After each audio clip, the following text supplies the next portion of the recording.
Welcome to the Radical Success Podcast, where we focus on internal transformation to experience external results. I'm your host and coach, Doreen Rainey.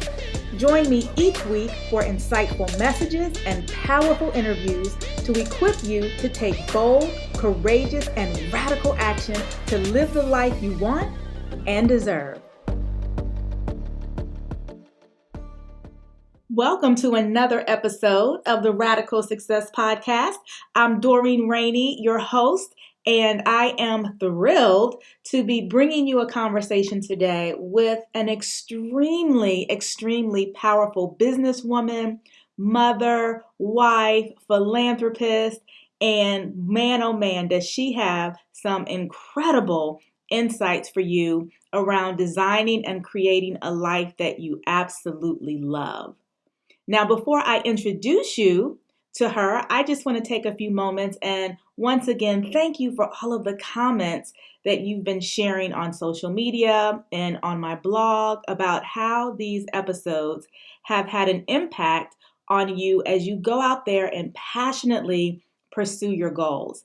And I'm looking forward to meeting many of you at my upcoming Radical Success Intensive, which is an incredible event that I'm having September 14th through 16th in the Washington, D.C. area. And it is for those of you who are really ready to have a deeper, richer, more complete internal transformation so that you can produce amazing results around your business and career and relationships. So if you are someone who you've been gathering some information for a while. You kind of know what you need to do to get moving, but you're not really taking action. And you are really trying to manage and understand and deal with procrastination and some fears and a little bit of overwhelm. And so if that's you, I invite you to join me for the Radical Success Intensive because we will take a deep dive in uncovering more about who you are and why you are so that you can move confidently with the action plan that we create. And so you can find all of the details on our website at radicalsuccessintensive.com. You can take advantage of our early registration, and I hope to see you in September. And now let me introduce you to my very special guest for today. I first connected with this woman about 7 or 8 years ago as she was a part of my Get Radical Women's Conference. And I also had the pleasure of attending some of her events in the New York area. And so Angela Jia Kim's passion for beauty began with her mom. She says that Koreans are obsessed with their skin, and her mom always had something sent over from her sisters in Seoul. And Angela would play with those creams that were filled with ingredients like gold and silkworm cocoons. And after spending her early years as a concert pianist, Angela decided to move into the beauty business when one day she walked on stage in front of hundreds of people for a concert, and a so-called natural lotion that she had applied to her skin had broken her out in hives. So horrified at that experience, she began to study the ingredients and craft her own skincare products in her kitchen. And she added luxury ingredients with tremendous skin benefits like champagne, caviar, and truffles. And she infused them with organic extracts for anti-aging results. And she began gifting these products to some friends. And then they went on to buy some of these products as gifts for their friends. And so Angela is one of those people that calls herself the accidental entrepreneur. Now, Angela runs a group of holistic facial spas in New York City's West Village and Upper West Side, as well as upstate New York. And she continues to develop her luxe organic products in the beauty kitchen with her team of Savor Spa estheticians. One of her ways of giving back is her Dollars and Cents initiative, where she hires women who are transitioning back into the workforce and gives them training and tools so that they can develop new skills to create a career for themselves. As a former concert pianist, she is a wife to a Swissman who loves to brew craft beer in his spare time. She's the mom to a second grader and a yellow lab named Ella Fitzgerald, and she lives in New York. Well, please help me give a warm welcome to my good friend who's joining us today, Angela. Hey, Angela. Hey, how are you? I am so good, so good. You know, it has been years since we've actually had a chance to connect and talk and catch up, and you have been a part of my radical success community, speaking at conferences and sharing all of your insights. And so I'm really excited that you're joining me today on this podcast episode. Thank you so much for having me. I'm so excited to catch up with you and to share some wisdom, hopefully, to your audience. Yes, yes, yes. Well, you know, I want to start with your time as a concert pianist. Okay. You know, I think about the lessons that you must have learned around discipline and commitment and wanting to be the best and being the best. What were some of your biggest life lessons that you got from that time in your life? Well, let me first start by saying that business feels so much easier than performing piano because, you know, piano was it's like you alone. There was a lot more at stake for me as a concert pianist. With business, it's much more fun. It's lighter, especially in the beauty business. It just feels like a walk in the park compared to being a pianist. But the things that I learned, first of all, is standards. So I have really high standards in what I do because in piano, it's like you just have to practice 1,000 times over and over and over again. And then even then, there's some critic out in the audience who's going to criticize you. So you just have to develop a really thick skin as a pianist. The other thing I learned was discipline and perseverance, not to give up. And what better lesson can you learn than not giving up in business? And discipline. How do you get things done even when nobody's watching? So those are really the tenets of the foundation that I learned as a pianist.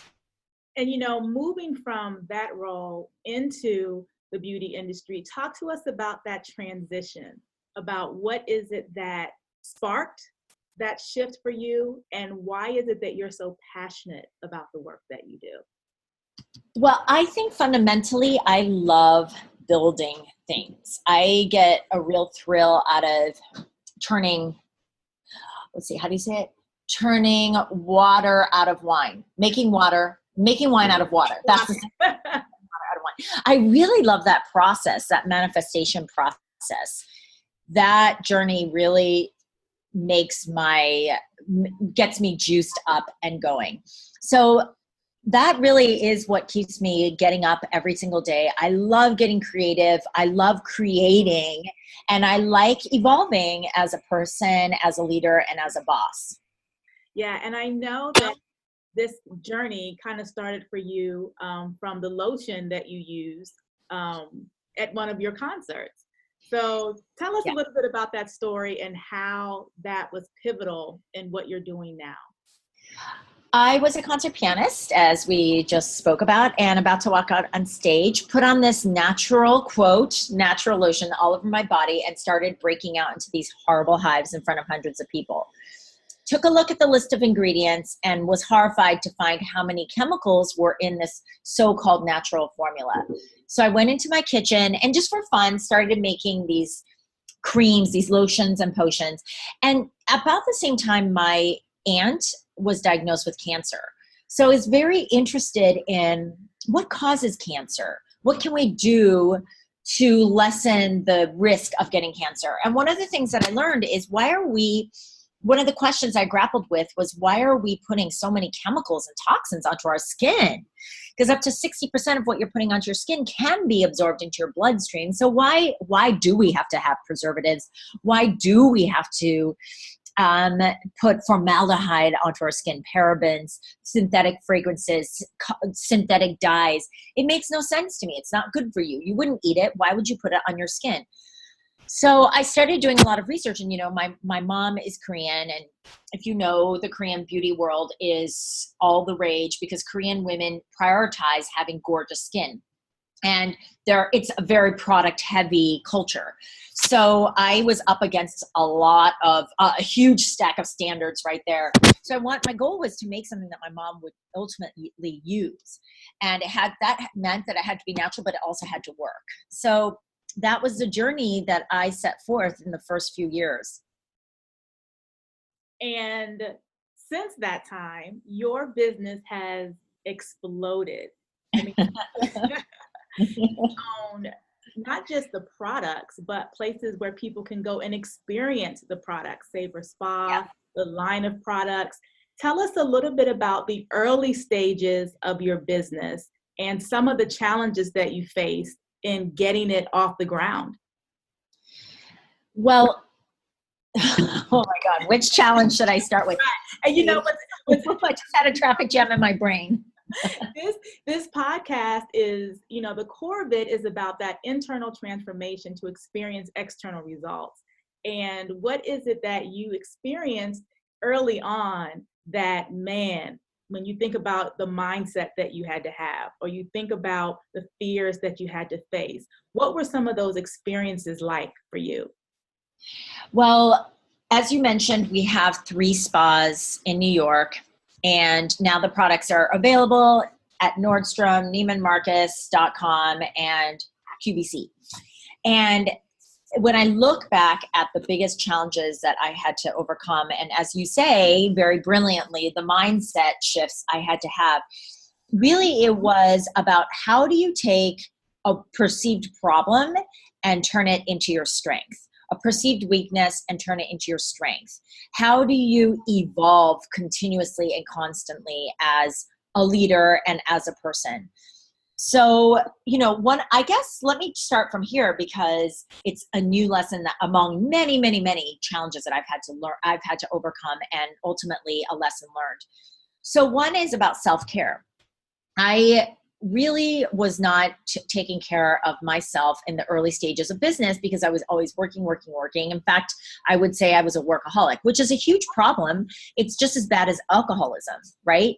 The only difference is it's legal to work all the time. Right. And it's not deigned to have the same negative stigma that alcoholism has. But I definitely was a workaholic, especially the first few years of my career as a businesswoman. And turning off that phone is really hard. Not checking your emails constantly is very challenging for a young entrepreneur when you always feel like there's opportunity coming and you have to respond to everything right now. And so that's a big challenge that I've learned to overcome, even just this year. At 3:45, when I pick up my daughter from school, I try to turn off my phone. It signifies the end of the day. Now, I will admit that phone probably gets turned on before dinner again. Right. But the fact that I turn it off to be present for my daughter is really a huge breakthrough for me. And then, I started doing Pilates and started 3 times a week. So I have a trainer come over and I'm dedicated to carving out that time, walking at least 5,000 to 10,000 steps every single day, getting weekly massages. It's a journey toward being nicer to myself. And what I've noticed is a softening toward other people as well. So I think that's been my latest lesson and challenge learned. And the biggest mindset shift there is you don't have to be on 100% of the time. In fact, if you are, you can't stay juiced up and juicy as a leader for your people, for your team. Right. And so you need to replenish and restore yourself so that you feel motivated to get out of bed, get ready for that meeting, inspire people, and get them inspired and ignited with your mission and your vision. And if you're working 100% of the time, you're just going to lose that je ne sais quoi leadership quality that people come to work for you for, right? Right. And the idea of self-care and being so damaging when you don't do it. And we live in a society where, the hustle is celebrated, the grind is celebrated. when I see people posting things like, hey, it's 2 a.m., where are my hustlers at, working hard, making it happen?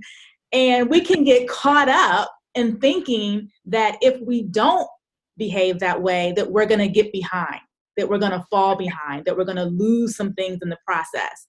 And I love what you're saying in that not only does it make you a better person and keep you sane, but it also impacts your overall health. It's not healthy to Yes. be on 24 hours a day. It's not healthy. Yes, you're absolutely right. It's not healthy for you. And in the end, you will burn out. And what's a burnt out boss to anyone? Right, right. And it's true even if you work in corporate America. I Yeah. know people who they keep their phones. They don't want to miss that email. They don't want to let their boss think that they're not on top of things. And when you decided that you were going to make self-care a priority, how did you train the people around you, because they were used to you being go, go, go, go, go, all the time? How did you take a step back and retrain people to allow you for it to be okay to indulge and engage in self-care? Well, I think what's very interesting is I've set up my business so that when you're not working, you're not working. So I don't bother my employees or team members when they're not at work.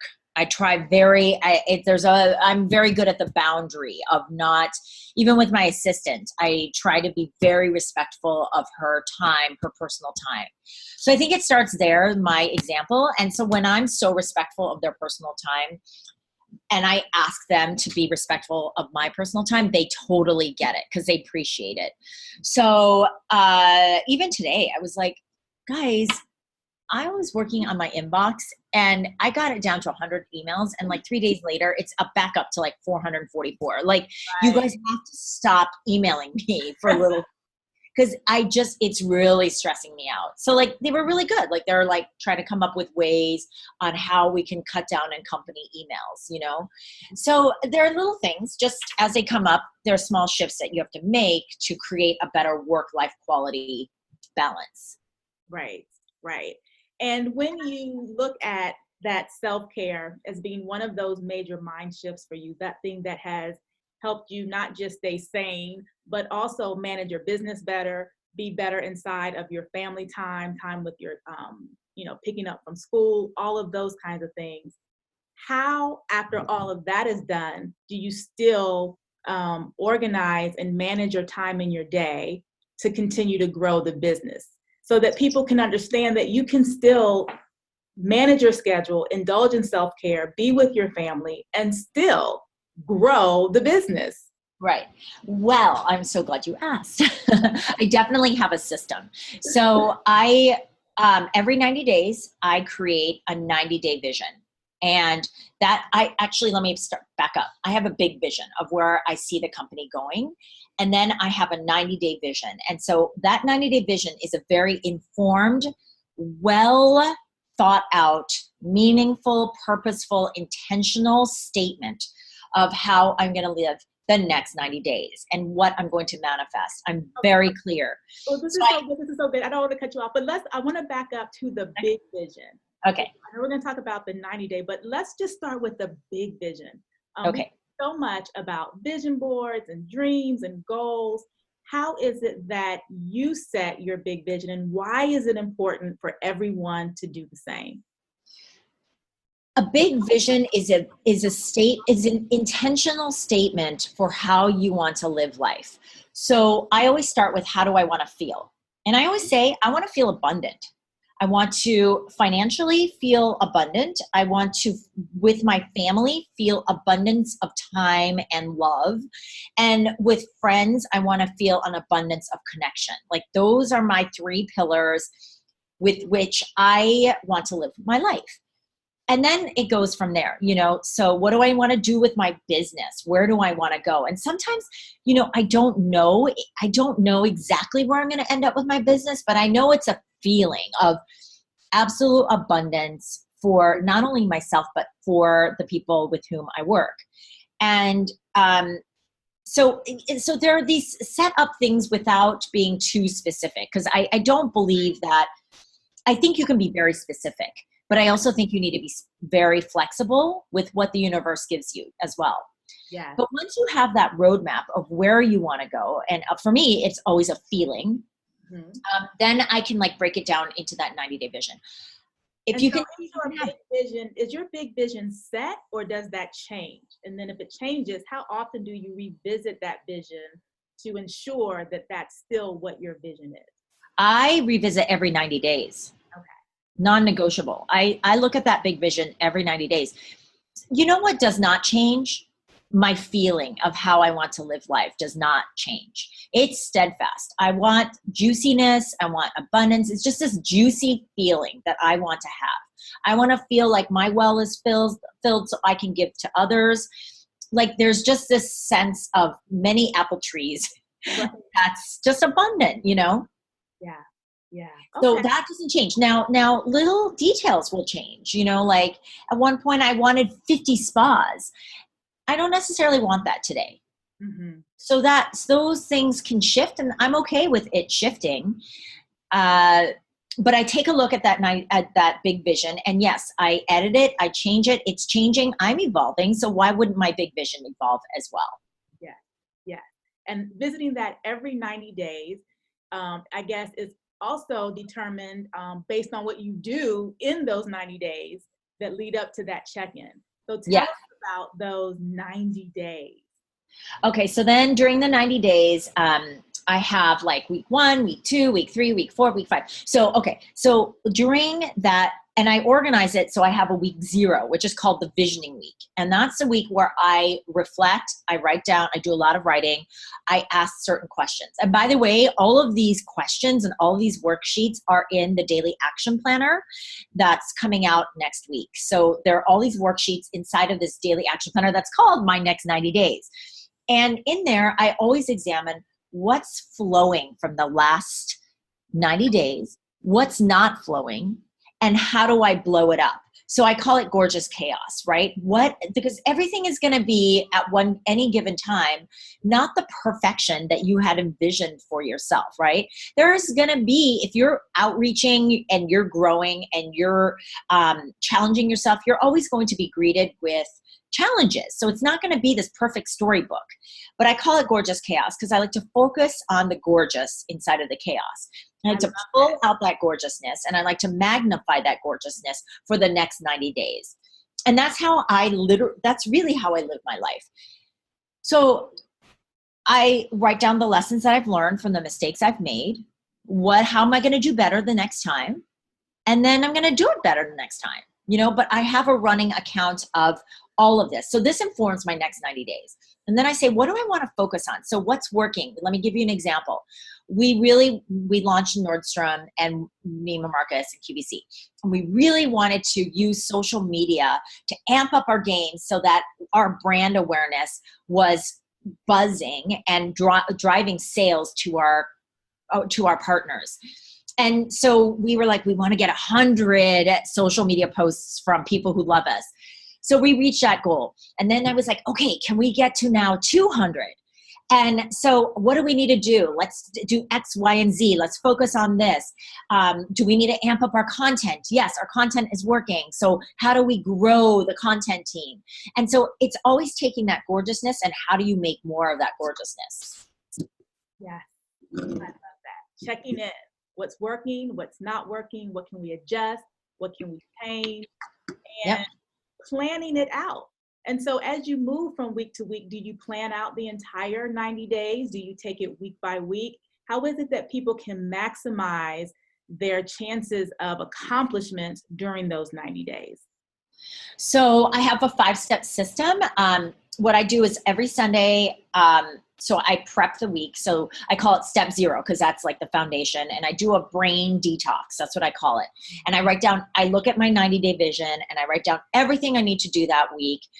And then I go back to, because the daily action planner is tabbed. So I go back to week 1, let's say, and I say, what didn't I get done? I rewrite it in week 2, tabbed week 2. And then And then the first step really is to define 3 priorities. What am I going to focus on this week? If nothing else gets done, what am I going to focus on? And then step 2 is self-care, savor life. Like, how am I going to take care of myself? How am I going to bring more pleasure into my life? And so I write that down. And then step 3 is during the week, I have a week at a glance view, and I structure my day. What am I going to do today? What are the meetings I have? Step 4 is pulling weeds. So what I like to do every day is get the stuff that I hate, the stuff that I procrastinate, the stuff that like no one likes to do, like pay bills, make that dentist appointment, do the things, organizing things that I don't like to do. I like to get that out of the way first thing. So I write down 3 things that I know I need to do, but I don't want to, and I try to get it out of the way. And that's what I call pulling weeds. And then I talk about step 5, which is planting seeds, which is growth potential, making that sales call, pitching the press, doing whatever can grow, right? So if you don't pull the weeds, your garden is going to be unruly, chaotic, and you won't be able to notice the beautiful seeds that have blossomed. If you don't plant seeds, you're not going to have any flowers to admire later, and you're not going to have the abundant garden. And that's so important, because what people do, they see the weeds, they recognize the weeds, and then they procrastinate and wait to pull the weeds, hoping that the weeds won't choke out the seeds, that it won't choke out the new growth. And what happens is, as time passes, they're wondering why things aren't working out, why the sales aren't coming, why the press isn't coming, why the job isn't growing. And it's because they refused, they procrastinated, or they were fearful about pulling up those weeds. Right. Yes, exactly. And you've got to do it. You just have to do it. I love that, pulling up the weeds. Now, this daily action planner is what I believe people need to organize their vision. That's really what this planner does. And it breaks down that 90-day components, that 90-day vision, as well as all of the steps that you laid out. Now, as someone who is running spas, creating products, managing staff, out in the media, partnering with QVCs and the high-end department stores, why was it important for you to create this planner? I asked myself that because I was like, do I really need one more thing to do? But first of all, I need this planner. So I cannot live without this planner. Like, it is my little Bible. And I also felt like it was such an important contribution to the world. It was such an important move the needle tool that could really change someone's life. And I felt that the world is missing something without this book. So I just had to come out with it. I know that sounds crazy, but it had to be there. Mm-hmm. And for those listening and they're going, well, I think, I have some things jotted down on my phone, and I've got this vision board over in the corner with some glitter and glue and, some cutout stickers. And I mean, I've got, kind of what I'm kind of working on this year. For that person who maybe has never really organized their goal setting and their action steps, or for the person who thinks that between their phone and their little journal or their vision board that they've kind of got all the pieces together, why is this something that could literally change the outcome that they can experience in the next 90 days? Because this is going to simplify someone's life. This is going to clarify what one wants. This is going to help this person have a consistent tool to manifest what he or she wants. That's why this little book, this planner, is something that I felt was so important that I had to come out with, because I know it changes lives for the reasons that I just said. Yeah. Well, Angela, I have always been a fan of yours. I love the work that you do as a businesswoman, as a mom, as someone who continually gives back to the community, and who also creates things like this because you know the power it has in helping others get where they want to be. And so for those who are interested in your spa products or your spa services, how can they learn more about that? And then how can people get their hands on this planner? Well, okay, you can go to mydailyactionplanner.com, very simple, and you can pre-order. We'll be shipping the last week of May. And if you want to come visit us at savorspa.com, book yourself. My favorite facial is the Champagne Couture facial. It's a double exfoliation where you get a peel and microdermabrasion. I love that facial. And the massages are just, the facial massage that we do in our facials are to die for, that talk about self-care and really making sure that every single muscle has the stress melted away. That is my favorite facial. And if you're, not in the New York area, visit us at savorbeauty.com. We have also a 5-step system that is really natural numbered skincare inspired by Korean beauty rituals. So that's how you can connect with the brands that I've created. Awesome. And so, Angela, just before we wrap up, can you just share the best piece of advice that you've ever gotten and why you think everyone listening should also take heed to that advice? Wow, that's a tall order. Okay, let me think of the best advice. I think the best business advice, let me start there, was, and there have been so many, this is the only one that's coming to my brain right now, is small shifts, no sudden movements. Because, and I think that's why the 90-day visions work for me so well, because I always look at what's working, what's not. And I don't say, oh, well, screw this whole thing, I'm a failure. I say, well, what's gorgeous in the chaos? What's working? Okay, this is working. This is what I'm going to focus on. And I'm going to grow from there. And I think what a lot of people do is they consider it a failure, or they say, this is not working and I'm leaving it behind. Even if you do leave something behind, to focus on the gorgeousness, the lessons that you've learned, and blow it up for your next experience, keeps you from being a jaded person, keeps you learning, very open, and always a student of life. Yeah, I like that. Yeah. Because people will throw out the baby with the bathwater. Yes.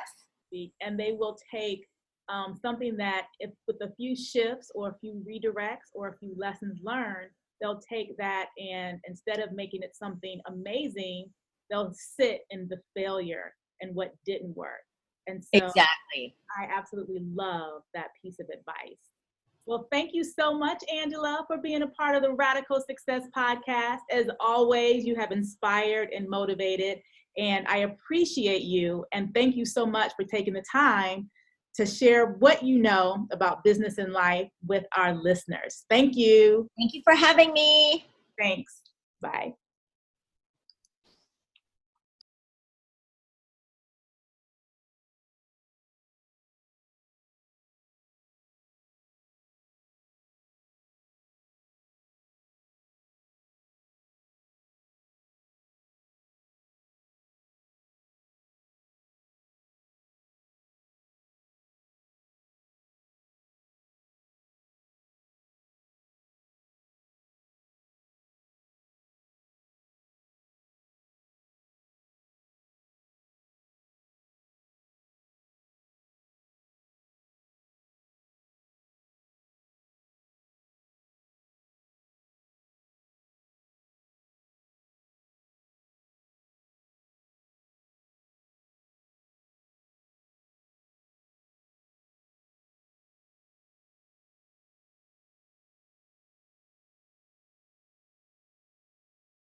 Thanks for listening to the Radical Success Podcast.